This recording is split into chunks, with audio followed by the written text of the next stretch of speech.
Hello and welcome back to At World's Edge, the fantasy lore podcast. Today, in honor of the recent attention Warhammer Fantasy era dwarfs are getting from both Creative Assembly and Total War Warhammer 3, as well as Games Workshop in their old world setting, we are going to spend some time today and talk about Runic Magic.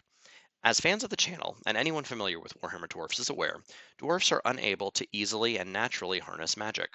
This is likely an intentional facet of their race, part of the dichotomy that the Old Ones created when they brought the dwarfs into Malice. They act as a counterpoint to the eminently magical elves. In fact, magic finds it hard to affect dwarfs physiologically at all, with their mental faculties and physical bodies being naturally resistant to it. When dwarfs do directly channel magic, it wreaks havoc on their bodies, eventually turning them to stone. This is a well known phenomenon among the Dawizar, or the Chaos Dwarves, of Zarnagrand, whose sorcerers eventually form decorations within the halls of their great tower. Because of the lack of exploration of magical arts among the Sons of Grungni, it seems that even the most learned runesmiths are unaware of this fact, however. When Reynold Silverthumb, Master Runelord of Karaz-Karak, turned himself into stone attempting to channel magic directly into the Granti Duras, the assumption was that a chaos incursion and subsequent curse turned him to stone, rather than experimentation that a runesmith of the caliber that he was would possibly be doing. From their earliest days, dwarfs have lived in a world suffused with magic. It was their very ancestor gods, specifically Thungni and Smednir, who learned how to carve runes that would harness magic. They worked with their father, the great ancestor god Grungni, to combine runecraft, metallurgy, and stonework to both craft some of the greatest rune items in history, as well as to teach this knowledge to the rest of the dwarfen race. This would lead to the creation of the Guild of Runesmiths, the oldest and most respected of the many guilds of the dwarfs. Even unto the end times, the runesmith serves not only as master craftsmen, creating the armor and weapons of the Dawi, but also advisors and sources of wisdom to the hold, as they would often be among the eldest members of society. It was not unheard of for a rune lord to be 1,000 to 1,500 years old, even in the modern era. So how do runes work? Magic in the Warhammer world is akin to a type of radiation, which emanates from the realm of chaos, a mirror realm created by the mental energy of the residents of Malus, the prime universe. Through tears in the fabric of reality, this energy seeps through. The strength of this radiation is determined by two things: the emotional energy of the denizens of Malus, often linked to the population size, and the physical size of the tear. As we saw during the cataclysm that saw the loss of the Old Ones, the collapse of the gates of the Old Ones at each pole created massive, massive tears that could only be closed by the efforts of Grimnir and also the creation of the Vortex and Ulthuan. Elves, humans, Slann, ogres, etc., they all harness magic directly in the same way that a person might create a snowman or a sandcastle, gathering it to them and then making it into forms that please them. Sometimes this is a fireball, sometimes it's a shield, sometimes a glamour. You get the idea. Dwarfen runes, on the other hand, act like rain catchers, with magic filling up the intricate designs and soaking into the object. The more ambient magic in the atmosphere, the more runes can catch, and thus the larger and more powerful the item can be. For this reason, items created in the times of the ancestor gods were so much more powerful and intricate than those of their predecessors. Items like the Master Runes of Destruction that guard ancient holds, the Anvils of Doom, unfathomably powerful weapons like the Gol Maraz and the gigantic Granti Duras were not possible only because of the skill of the craftsdwarves was greater in the past, but also because there was inconceivably more magic in the world than there is today. Runes collect energy over time, and energy can be released in bursts, as we see with ancient weapons that were depleted but now glow centuries or millennia later. But some runic effects, such as animation of large statues and teleportation, are simply so magically intricate or high in power consumption that the amount of magic in the world no longer meets the needs of the item. This leads to a situation where the runic endeavors of the past seem much more impressive than those of the present, a factor which has influenced every level of dwarfen society to their detriment. The ancestor gods and the generations directly after had nearly endless magic to use, necessitating the creation of ever more complex runic script to harvest. Not fully understanding the magic of the world is constantly being drained away by the vortex and Ulthuan. All dwarves of the modern era see is that their ancient runes are not as effective.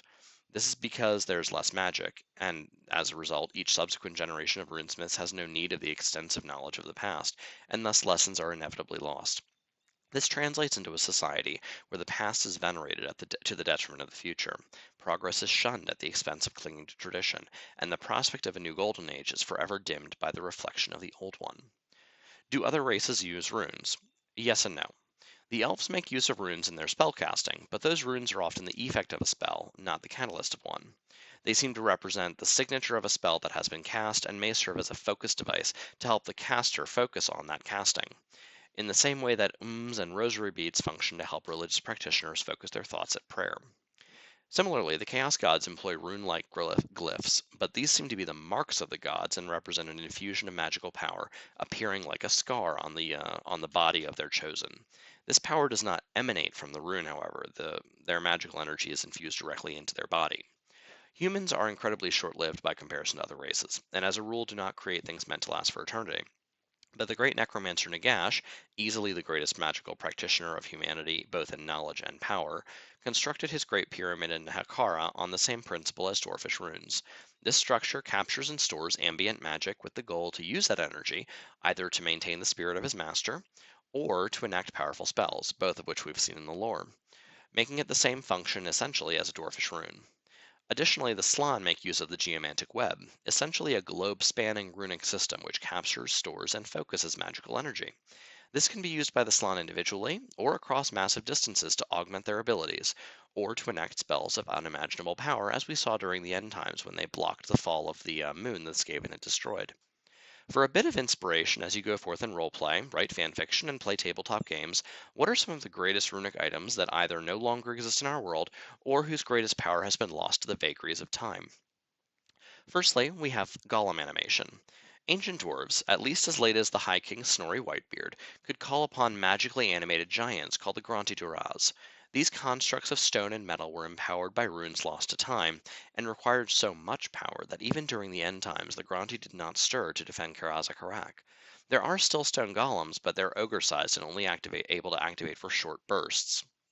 The Thrones of Power. Famously, the High Kings of the Dwarves rode into battle atop Thrones of Power, an ancient artifact created by Grungni himself and powered by the Rune of Azamar, a unique rune tied to the fate of the Dwarven race. But in the past, many kings rode into battle on such thrones, including the kings of Carrick Eight Peaks, Carrick Ungor, and even the Scaranawi king of Khazad Crow. These thrones were mighty anchors of runic magic, designed to both protect and augment their incumbents. We see that the throne of power used by Snorri Whitebeard allowed the White Dwarf to teleport using his rune axe in conjunction with his throne. That same throne, 4 millennia later, would allow Gotrek Starbreaker to withstand the full force of Dragonfire. Still later, at the end times, the throne would be used to ground the entirety of the lore of Shaman, or the lore of metal, channeling it into Thorgrim Grudgebearer as he defeated the greatest army the Skaven had ever assembled. The Anvils of Doom are barely understood relics of an age beyond time. Each bears a rune of sorcery, allowing it to become a vessel and conduit for magic, either to be crafted into items by a smith or borne into battle by a warrior. On the tabletop, these are grouped into generalized categories, but it should be remembered that each and every Anvil of Doom is a unique creation encrusted with the runes of its past. The Anvil of Nordok Stormbreaker, for example, could be used to summon lightning storms of terrible power, while that of Thoric Ironbrow can open great rents in the earth.